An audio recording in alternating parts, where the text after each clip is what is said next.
आप लोगों ने दिखाया, उसे देख के लग रहा है कि कांग्रेस भारतीय जनता पार्टी के नेताओं की आज नींद आराम हो जाएगी, उन्हें नींद नहीं आएगी रात को। इतना जोश इस चुनाव के अंदर बहुत कम जगहों पर देखने को मिला। वैसे तो पूरा सरदार से का ग्रामीण इलाका पूरे जोश के अंदर है, लेकिन बन्नाओं की दोनों पंचायतें जिसके सरपंच साहब भाई मांगीलाल जी और मुखराम जी और हारे में भी दोनों हमारे रजत पदक विजेता, वो भी दोनों हमारे साथ हैं, दो चारों सारे साथ हैं। और उपस्थित भाई लालचंद जी मूल जो यहाँ के आपके प्रत्याशी है, बलदेव जी, ओमकार जी बाली, सत्यनारायण जी मेघवाल, सम्मानित मंच उपस्थित मौजूद बुजुर्गों, नौजवान साथियों और माताओं बहनों, इनको बच्चों आगे नहीं छोड़ेंगे, माताओं बहनों प्यारे बच्चों, सबसे पहले तो बंदाओं के अंदर मैं आपको इतना ही विश्वास दिलाता हूँ कि जो भरोसा आपने मेरे ऊपर किया, जो भरोसा राजस्थान के जवानों ने, सरदार शहर के जवानों ने और सर्व समाज ने हनुमान बेनीवाल के ऊपर किया है, इस भरोसे को टूटने नहीं दूंगा। आपको जहां भी मेरी आवश्यकता पड़ेगी आगे खड़ा मिलूंगा, पीठ दिखा के नहीं भागूंगा, हमेशा आपको साथ दूंगा, ये मैं विश्वास आपको दिलाता हूँ। भाई और राजस्थान के अंदर मैं मेरे विधानसभा क्षेत्र खींवसर में जब चुनाव लड़ा 18 का, एक रैली करके मैंने खींवसर की जनता को पूछा क्या बताओ क्या करें, मुझे गांव अगर जाना है तो मैं राजस्थान में दूसरे प्रत्याशियों के वोट नहीं मांग पाऊंगा। जब बलदेव जी सरदार से लड़ रहे थे तो खींवसर की जनता ने कहा हनुमान जी खींवसर का प्रत्येक व्यक्ति हनुमान बेनीवाल है, आप राजस्थान को जगाने के लिए पूरे राजस्थान के अंदर जाओ। उस समय गहलोत सरदारपुरम वोट मांग रहे थे, पायलट टोंक में घूम रहा था, वसुंधरा झालावाड़ में गली गली घूम रही थी, और हनुमान इस राजस्थान के सम्मान की लड़ाई पूरे राजस्थान के 49 जगहों पे 57% को 49 जगह वोट मांगे, पूरे राजस्थान के अंदर अलग अलग कार्यक्रम किए। और आप सब इस बात के गवाह है कि इस राजस्थान में लड़ाई किसी ने लड़ी, सत्ता किसी ने छोड़ी, पार्टी बनाई, किसान जवान को सम्मान दिलाया, और दिल्ली में अगर राजस्थान का मान बढ़ाया तो नागौर के सांसद ने, जब देश में किसान आंदोलन चल रहा था, जब किसान तकलीफ में था, पूरा विश्व इस देश के सबसे बड़े किसान आंदोलन पर निगाहें सी मिल चुकी। भाइयों किसान सादत दे रहे थे, उस समय मेरे सामने दो ही विकल्प थे, पड़ोसी की थाली थी मोदी की, मैं चाहता तो मंत्री बन जाता, लेकिन किसानों ने कहा हनुमान जी आप किसान के बेटे हो, अगर आप इस समय मोदी की सत्ता छोड़ के हमारा साथ दो तो इस आंदोलन को नई ऊर्जा मिल सकती है, मोदी सरकार झुक सकती है, तीनों किसान बिल वापस हो सकते हैं। भाइयों मैंने 1 मिनट नहीं गंवाया, शाहजहांपुर बॉर्डर को जाम किया और सत्ता का सुख छोड़ के, एनडीए छोड़ के अपने भाइयों के साथ 70 दिन सड़क पर बैठा, एक नया इतिहास कायम किया। तब देश में बात चली कि राष्ट्रीय लोकतांत्रिक पार्टी जो देश की सबसे नई पार्टी है, कौन है इसका संस्थापक? लोग यूपी, बिहार, हरियाणा, बंगाल के लोगों ने कहा ये किसान के बेटे की पार्टी है जो राजस्थान के किसी गांव से निकला है, इसने मोदी की सत्ता ठुकरा दी। तो भाइयों मैंने राजस्थान का सम्मान पूरे देश के अंदर बढ़ाया। जब देश का जवान मोदी, भाई एक मिनट, मोदी ने, अरे इसका मुंह बंद करे एक बार इसका, मोदी ने सेना को ठेके पे दे दिया, सेना को जब ठेके में दे दिया, पूरे हिंदुस्तान के अंदर अगर कोई व्यक्ति आराम से, आराम प्यार से, ये भी अपना सैनिक है भाई, आराम से, जब सेना को ठेके पे दिया तो देश के अंदर सांसद तो आपके 350 से ज्यादा है, 543 में से 400 MP किसान का बेटा कहते हैं अपने आप को, आपका सांसद भी किसान का बेटा है, सीकर का महाराज भी किसान का बेटा है, झुंझुनू के MP भी किसान के बेटे हैं, और वसुंधरा का लड़का भी अपने आप को किसान का बेटा कहता है। तो आपके लिए कोई आया तो नहीं, जब सेना को ठेके पे दिया, इस लोकसभा में तख्ती लेके कोई घुसा, बाहर निकला, विरोध किया और 2 लाख जवानों की जोधपुर में रैली करके मोदी को चेतावनी दी, मोदी जी हम आ रहे हैं, तैयार हो जाओ, दूसरी बार आपको आएंगे। तो हनुमान बेनीवाल था जो जवान और किसान के लिए सारा जीवन समर्पित कर दिया।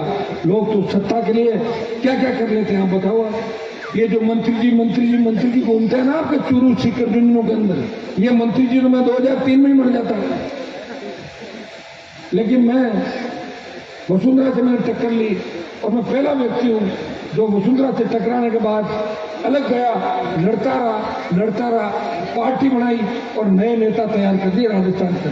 ये हनुमान बेनीवाल का ही मंच है जिसमें 50 किसान के नेता, हर कौम के नेता, जाट, मेघवार, मीणा, गुजर, यादव, मुस्लिम, तमाम जातियों के नेता हनुमान बेनीवाल के मंच में मिलेंगे। लोग मेरे पे जातिवाद का आरोप लगाते हैं। पार्टी बनाने के बाद 57 उम्मीदवार चुनाव लड़े, उनमें 13 मेघवार, 9 मुसलमान, नाइक समाज, बावरी समाज, राजपूत समाज, गुजर, यादव, मीणा, ब्राह्मण, तमाम जातियों को टिकट दिया। उनको वोट के भाइयों, लोगों से काम तो होता नहीं और जो कोई काम करता है उसके ऊपर जातिवाद का आरोप लगा दो। आज राजस्थान में दलितों पर अत्याचार हो रहे हैं, सबसे ज्यादा कौन मामले उठाता है? हनुमान बेनीवाल।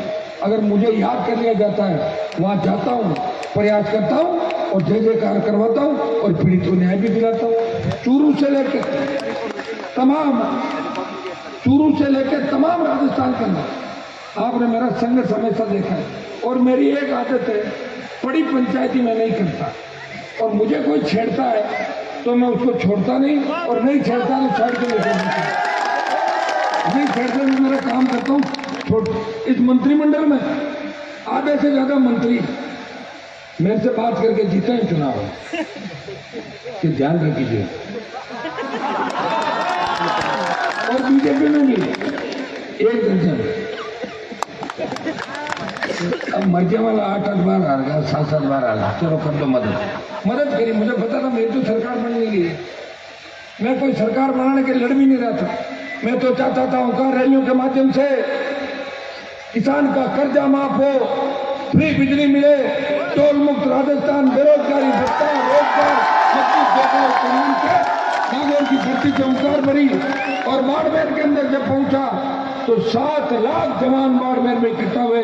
वहां चूरू और सरदार शहर के जवान भी अपनी अपनी गाड़ियों से बाड़मेर पहुंचे थे। भाइयों, बाड़मेर की रैली का जब दृश्य देखा तो पाकिस्तान की ISI और पाकिस्तान में भी हलचल हो गई थी। इतने सारे बाड़मेर में क्या कर रहे हैं कि अटैक तो नहीं करेंगे पाकिस्तान को। ये हनुमान बेनीवाल की रैली का जलवा था। और जब बीकानेर पहुंचे तो बीकानेर पहुंचने के बाद डरी हुई वसुंधरा ने 50,000 नौकरी की घोषणा करी, स्टेट हाईवे टोल फ्री किए और 5 हॉर्स पावर की बिजली भी माफ करी बीजेपी सरकार ने। अपने आप थोड़ी करी, मेरे डर से करी थी। और मैं आज विश्वास दिलाता, चाहे OBC विसंगति का मामला हो, चाहे SC/ST के रिजर्वेशन की बात हो, बैकलॉग बढ़ने की बात हो, और ब्राह्मण बनियों के बच्चों को भी आर्थिक आधार पर आरक्षण की बात हो, तो हनुमान बेनीवाल ने सर्व समाज की पैरवी करी, किसी का विरोध नहीं किया। ये मेरी आदत नहीं है। अब लोगों को मैं सोता नहीं तो वो मेरे पास उसका इलाज नहीं, किसी के पेट में दर्द है तो टेबलेट ले ले, इलाज हो जाएगा। मैं तो क्या कर सकता हूँ, तो मैं लड़ूंगा मेरे लोगों को, मैं तो सब के लिए लड़ता हूँ। मुझे कोई बुलाता है मैं जाता हूँ। और रोज आप देखते हो कि जब लोगों की हिम्मत नहीं होती फेसबुक पे या ट्वीट करने की, वह हनुमान बेनीवाल पहला नेता है जो हर व्यक्ति सर्व समाज के लिए अपील करता है। और हमेशा यह भी अपील करता है कि नौजवानों, नशे की प्रवृत्ति से दूर रहना है। हम किसान के बेटे हैं, हमने बहुत तकलीफें सही। अंग्रेजों का राज, जागीरदारों का राज, बाद में अकाल का साया और नेताओं का धोखा, उसके बावजूद हमने हिम्मत नहीं आ रही। धरती का सीना चीर के किन परिस्थितियों में मानव उत्पादन करते हैं और उसके बाद हमारे बच्चे देश की सीमाओं की रक्षा करते हुए किस तरह सादत देते हैं। वो सादत भी सबसे ज्यादा इन इलाकों से जाती है। सरदार शहर की धरती कोई कमजोर नहीं है। सरदार शहर के अंदर कई लोक देवता, कई वीर, कई यहाँ पे लड़ने वाले लोग हुए। सरदार शेर के अंदर बड़े किसान आंदोलन हुए, बड़े किसान नेता हुए, चौधरी कुंभाराम जी आर्य की धरती थी, दौलत राम जी की बड़ी लड़ाई लोगों ने लड़ी, लेकिन दुर्भाग्य से 40 साल से और कोई नहीं पूछता। आप बताओ, सिर्फ ये कहते हैं कि मेघवाल और मुसलमान ये तो अलग रखे हैं, उसके बाद हो गए समाज के वोट 10,000 वोट के लोग जीत गए, यही समीकरण बनाते सरकार। एक वो दूसरा बीजेपी का जीता आपके कैंडिडेट, वो मेरे साथ 2008 से 13 में एमएलए था, मुझे जब बीजेपी से निकाल दिया था, वसुंधरा में झगड़ा करता था रोज, तो वो मेरे पास वही कुर्सी थी पंचायत की, तो कभी कभार वो खड़ा होता था, तो मैं सोचता है पीछे कुछ मुद्दा उठाएगा, तो मैं कहा पीछा जी की बोलो ना कहीं, बोले नहीं मैं तो पेशाब कर रहा हूँ, जरूर मामला उठाते जाते उठते थे जरूर। भाइयों, ये हालत है सरकार से। बाकी तो मूनिया और भुजिया वाली बात तो हमारा तो भुजिया पकौड़ी आपको अलग लगता है, मूनिया है बाद में मोट अपने हिंदू से होता है सब जगह, सरदार से नागौर में क्या अंतर है। तो ये बाली जी एक दिन आ गए, ये बात सही है, ये मेरे घर ही बैठे थे, तो ऐसे बात चल गई, बाहर बच्चे बैठे थे, सारे गाँव घूम चले जो सरदार से कि सरदार से में कहा पूर्णिया भुजिया में चुनाव जीत जाओ, सही है। तो भाइयों इस बार बदलाव करना है, कांग्रेस जीतेगी तो मैसेज जाएगा कि राजस्थान में जो रोज पेपर आउट हो रहे हैं, भ्रष्टाचार हो रहा है, अपराध बढ़ रहा है और जिस तरह का बदनाम राजस्थान हो रहा है, आप मोहर लगा दोगे कि गहलोत सही काम कर रहा है, कांग्रेस जीतने का मतलब तो यही होगा, गहलोत सोनिया को कह देगा मैंने कहा था ना सब ठीक चल रहा है, हो गया सरदार शेर के अंदर। और बीजेपी जीती कह देगी हमने तो संघर्ष नहीं किया, बिना चुनी का खेल चला, 4 साल में एक धरना नहीं दिया, एक प्रदर्शन नहीं किया बीजेपी ने। बीजेपी तो बिना दूल्हे की बारात है, कोई दूल्हा नहीं होता, बारात सजी हुई है, तोरण कौन मारेगा पता ही नहीं, 12 दूल्हे और एक लुटेरी दूल्हा, 13 लोग। तो भाइयों उसके जीतने से कोई संदेश नहीं बता दिया मैंने पिता जी वाला, आरएलपी जीती तो संदेश जाएगा कि राजस्थान के जवानों ने सत्ता पे कब्जा करने का मन बना लिया है, राजस्थान का जवान और किसान राजस्थान की सत्ता पे कब्जा करना चाहते हैं और इसकी शुरुआत सरदार शेर की धरती से होगी, बालाजी महाराज की धरती से।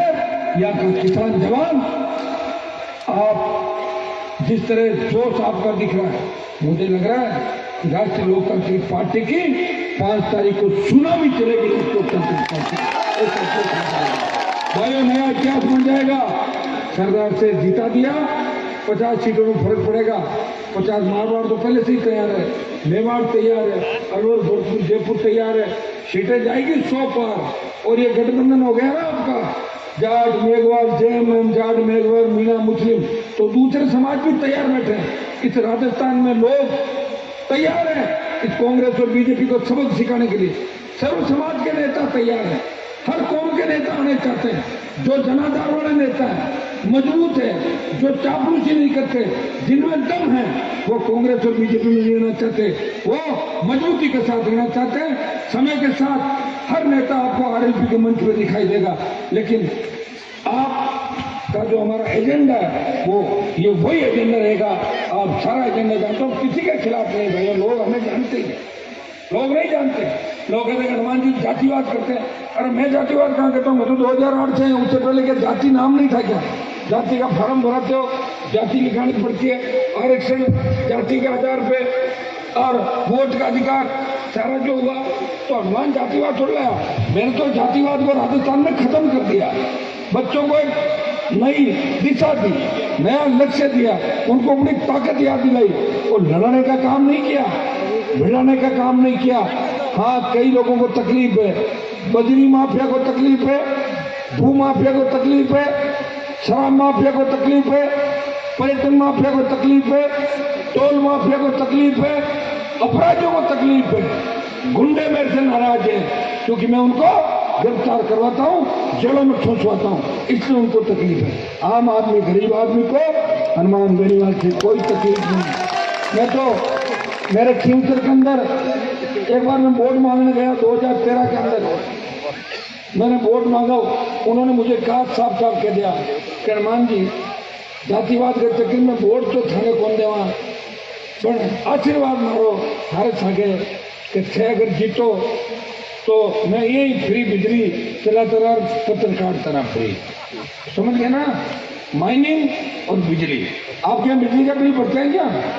मेरे वहां नहीं बढ़ते बिजली का बिल। तभी तो आशीर्वाद दे रहे थे कि आपका आशीर्वाद तो सारा कामयाब हो गए, लोग आगे बढ़े, सीखे, यहाँ भी फ्री करा देंगे, चिंता नहीं।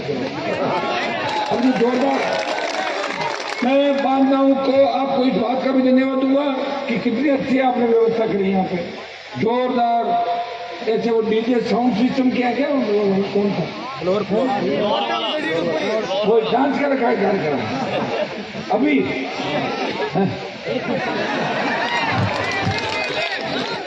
तुम एक शर्त रख दो, सुनो आज एक शर्त रखो, ये नेता तुम्हें रोज धोखा देते हैं। तुम एक काम करो, बोल दो कि वसुंधरा जी अगर डांस सिखाए तो हम वोट दे देंगे, झूठा ही नहीं। अरे मेरी बात तो सुनो, जब वसुंधरा जी नाच रहे उसके बाद कहना हमने तो मजाक करी थी, कम से कम बुला के डांस तो करवा लो, बाद में क्या कराओगे? मैं तो तुम्हारा भाई हूँ, रोज ही तुम्हें राजी करने के लिए। कई लोग विरोधी कहते हैं हनुमान तो डांस कर रहा है, अरे तो मैं तो मेरे भाइयों को राजी करने को उनको लगना चाहिए कि इनका भाई इनके साथ है, हर तरीके के साथ है। और हर जगह कई लोगों की इच्छा होती है लो भाई कर लो, बाकी मैं तो नाचना अच्छी तरीके से नहीं जानता, नहीं मुझसे तो लगता है ट्रेनिंग लेनी पड़ेगी डांस। लड़के कितना अच्छा डांस करते हैं आज के टाइम में, तुम सिखा दोगे? अब तो डांस में सिखाओ, मुझे मजबूत करो ताकि दूसरों को डांस कराऊं, ताकि मैं कांग्रेस बीजेपी में डांस कराऊं और तुम देखते रहो। भाइयों दे दोगे ना? ठीक है, मैं आपको विश्वास दिलाता हूँ सरदार साहब से किसान क्रांति का आगाज आपको करना है, मजबूती देनी है। इस बांधना ही नहीं, पूरा इलाके के अंदर सोशल मीडिया के माध्यम से हर व्यक्ति ये तय कर ले कि हमें सरदार साहब को आजादी दिलानी है बीजेपी से और कांग्रेस से, और हमारी खुद की पसंद की सरकार बनाएंगे, खुद का विधायक बनाएंगे, खुद की ताकत खड़ी करेंगे, समस्याओं का समाधान अपने आप हो जाएगा, ये मैं विश्वास दिलाता हूँ। आप सबको बहुत बहुत